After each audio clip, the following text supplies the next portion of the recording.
Introduce your children to the long-standing family tradition of outdoor sports at the New Mexico Outdoor Expo this weekend at the Albuquerque Shooting Range Park.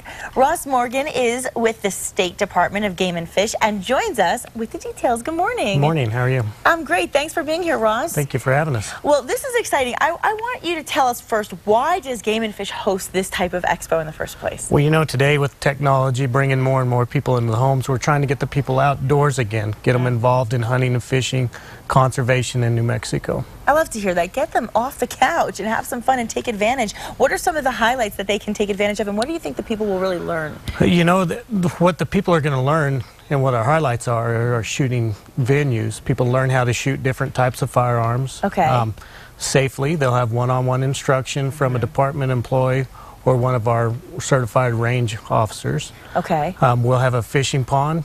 Kids and families will be able to come out, learn how to fish, catch a fish. They catch fish every year. They love it. They love the shooting events. And we also have a kayak pond. Ooh. People will be able to come out and give some demonstration on a kayak and then actually get in a kayak and learn how to operate one. A little post-Olympic fun here in New Mexico. I like that. Fun. Get them involved. And you know, I want to emphasize, just go back real quick, you did say that safety is really important. And you know, with youngsters having a chance to learn about shooting firearms and archery and learning about fishing, you really do want to put an emphasis on that safety factor, correct? Definitely safety is our #1 priority when it comes to our shooting events. Yeah. And hunting in New Mexico. Yeah, and you know, right now I think it's really great to give a little visual to our viewers. We have some photos of your instructors actually teaching the little ones about these sports. Tell us what we're looking at. This is our archery event. We'll have a series of 3D targets that look like animals. They're foam targets, and the kids will be able to step up and shoot our bows. They can shoot at the targets. Oh, cool. This is our fishing pond. Really great pond.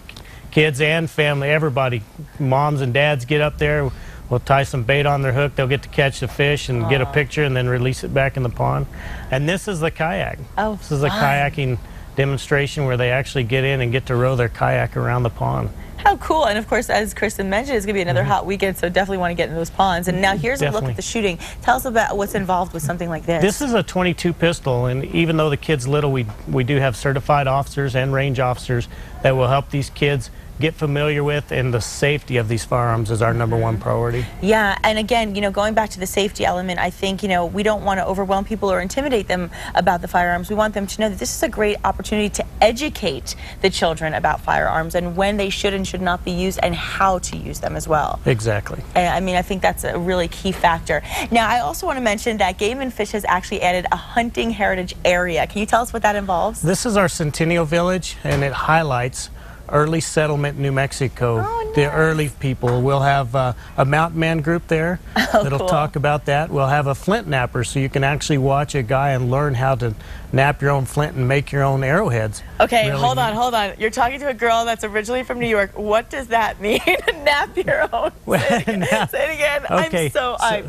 It's napping flint. So what does it mean? they take flint and they make arrowheads, and so they're actually napping, and that's what they're doing. And it forms, and then they form the arrowheads from that. So they're actually all handmade. Cool. And we have a guy that's really wonderful at doing that. Okay, see, I had to say, there might be somebody else out there who didn't know what it meant, right? Yeah, you have definitely. To speak to everybody. Now, and speaking to everybody, this is something I know everybody's going to love. Admission is free. That's a great thing. So, I mean, I appreciate that you're doing that. I know a lot of other people do as well. But you will want to bring some cash along for the food and beverages, right? Where exactly is it located, and how can they navigate through the expo? It's at the Albuquerque Shooting Range Park. Okay. And so you'll take I-40 West. Okay. Exit off at 149, which is a Trisco Vista.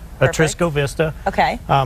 You'll go ahead and turn right, head north for 4.2 miles to Shooting Range Park Road, or Shooting Park Road. Okay. You'll turn left on that road and go about 2.6 miles, and you'll end right there at Expo. Easy. You got all the directions right there. How perfect. And I also, before you go, I really want to mention this, that Game and Fish relies on volunteers to make this event a success, and there are going to be viewers out there that would love to probably get involved. How can they do that? Heavily, our volunteers are very wonderful. Yeah. To become a hunter ed instructor or a hunter ed volunteer, you could call our hunter ed program at the Albuquerque office at 222-4731. Okay. Or to become a volunteer for the Game and Fish in general, contact our Santa Fe office at 505-22 or 476-8000. 476-8000. And we'll have this information on our website at casa.com as well. Awesome. Ross, thank you so much. Thank what a you. pleasure to Appreciate meet you. it. And thanks for getting everybody out and about having a good time this weekend. We're looking forward to it. Thank you very much. And next time you're thinking about a burger and a beer, think again. Coming up next on New Mexico Style, we'll tell you which beverage is actually better with your hamburger. Don't go away.